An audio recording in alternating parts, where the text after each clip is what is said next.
Welcome to World History Notes, where I briefly discuss with you things I'm learning about history, things I've learned and things I'm learning. Sometimes I'll be amazed and sometimes I'll be like disgusted. And I'm going to present these to you, and hopefully you'll be interested in digging for yourself and come to your own conclusions because you won't agree with my conclusions necessarily. We all see things a little differently, but I hope that you'll be interested in history. By what I'm doing. And there's lots of much better shows, videos on the internet, very much more polished, longer, more in depth. But this is just a regular person who's digging into this history and is amazed by what they're finding, and then just sharing it with you. So let's get started here. I want to talk a little bit today about something called the Gouzenko Affair. This was given a name given events in Canada. What happened was it was about the defection of Igor Gouzenko from the Soviet Union in '45, and he made allegations regarding that there was a spy ring of Canadian communists that were working for the Soviet Union, and this is considered to have marked the beginning of the Cold War in Canada. I'm getting this from internet sources, um, and there was a Red Scare in the 1950s that supposedly set that up. This revolves around a royal commission that began in 1946 that was set up to investigate the Gouzenko information. And there was a lot of investigation and arrest under the War Measures Act of 21 Canadians with 11 convictions. And it was a lot of people. It was a big scandal, and very interesting to study. I'll post some. I'll post some links. Link in the comments. So hopefully that will be to give you some information, and of course you can go ahead and do your own study. So let's go to continue about the Cold War.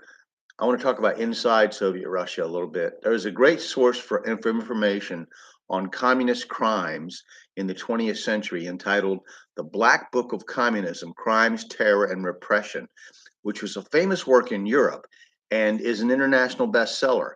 Its writers mined the opened archives in the Soviet bloc, like the KGB archives, to detail the murders, the terror, the torture, the famine, the mass deportations, the massacres under communist rule.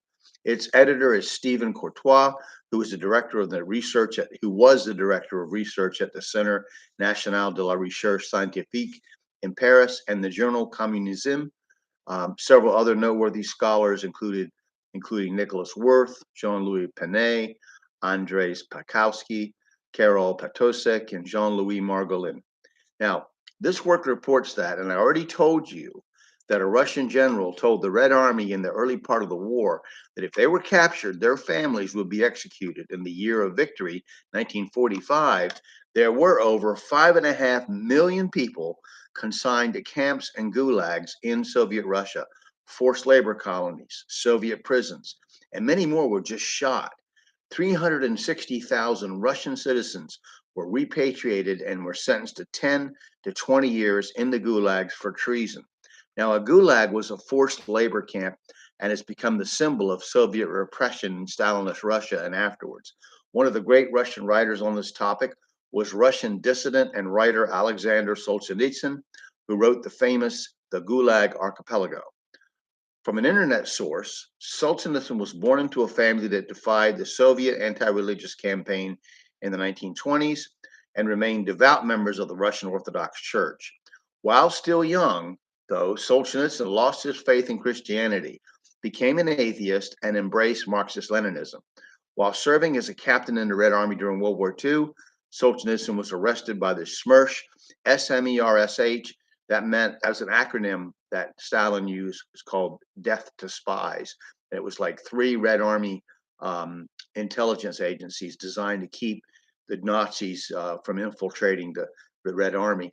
Anyway, he was sentenced to 8 years in the Gulag and then internal exile for criticizing Soviet leader Joseph Stalin in a private letter.